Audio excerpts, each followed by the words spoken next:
the message was never meant for her. It was meant to be a joke, a tiny spark of confidence sent into the void after another long, lonely night. But one wrong contact, one accidental tap, and it landed in the inbox of the coldest, most powerful woman in the city. 5 minutes later, there was a knock at his door. And everything he thought he knew about kindness, pride, and second chances was about to change. Before we jump into the story, take a quick second to subscribe, like this video, and share your thoughts in the comments. It really helps the channel grow and allows us to keep bringing you powerful, heartfelt stories like this. Welcome to Your Channel Name, where simple moments remind us why kindness still matters. Mark Sullivan hadn't planned on becoming a single dad. Life just happened. At 34, he lived in a small, slightly worn rental house on the edge of a quiet neighborhood in Ohio. The paint on the porch was peeling. The grass needed mowing. And inside, the fridge always seemed emptier than it should be. But the house was filled with laughter, bedtime stories, and the sound of tiny footsteps running down the hallway. His daughter Lily was 7. Bright-eyed, curious, and kind in a way that only kids can be. Since her mom passed away 3 years earlier, Lily had become Mark's entire world. Every morning, he packed her lunch. Every night, he helped with homework and tucked her into bed. Mark worked 2 jobs, days at a warehouse, nights driving for a delivery app.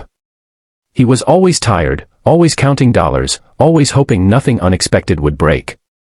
What he didn't have time for was himself.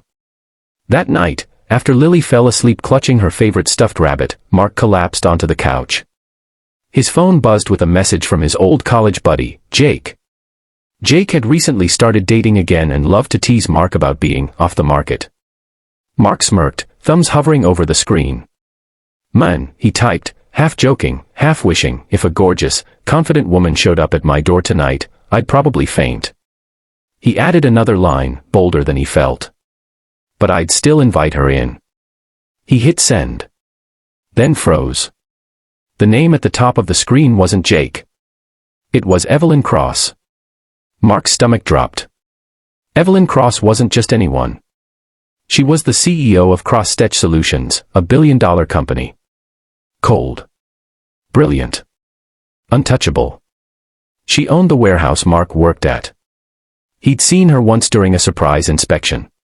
She'd walk through the building like she belonged to another universe, heels clicking, eyes sharp, expression unreadable. Mark had her number because months ago, during a company-wide emergency contact update, his phone had auto-saved it. He stared at the screen, heart pounding. "Oh no. Oh no, no, no," he whispered. Before he could type an apology, his phone buzzed again. "Evelyn Cross." "Excuse me." Mark's hands shook. He typed back immediately. "I am so sorry. That message was not meant for you. Complete accident. Please forgive me." 3 dots appeared. Then disappeared. No reply. Mark dropped the phone onto the couch and buried his face in his hands. Great. He'd probably be fired by morning. 5 minutes later, a knock echoed through the house. Mark sat up, confused. No one ever came by that late. Another knock. Firm. Calm. His heart raced as he walked to the door. When he opened it, his breath caught. Evelyn Cross stood on his porch. Not in a power suit. Not with security. Just a simple coat, hair pulled back, eyes tired but focused. "I believe you invited me," she said flatly. Mark's brain stopped working. I'm so sorry," he stammered. "I didn't think, you didn't have to." She looked past him, into the house. "Am I interrupting something?" she asked. "No," Mark said quickly. "My daughter's asleep." Something shifted in her expression. "May I come in?" she asked. Mark stepped aside. Inside, the house was modest. Clean, but clearly lived in. Crayon drawings covered the fridge. A pair of tiny sneakers sat by the door.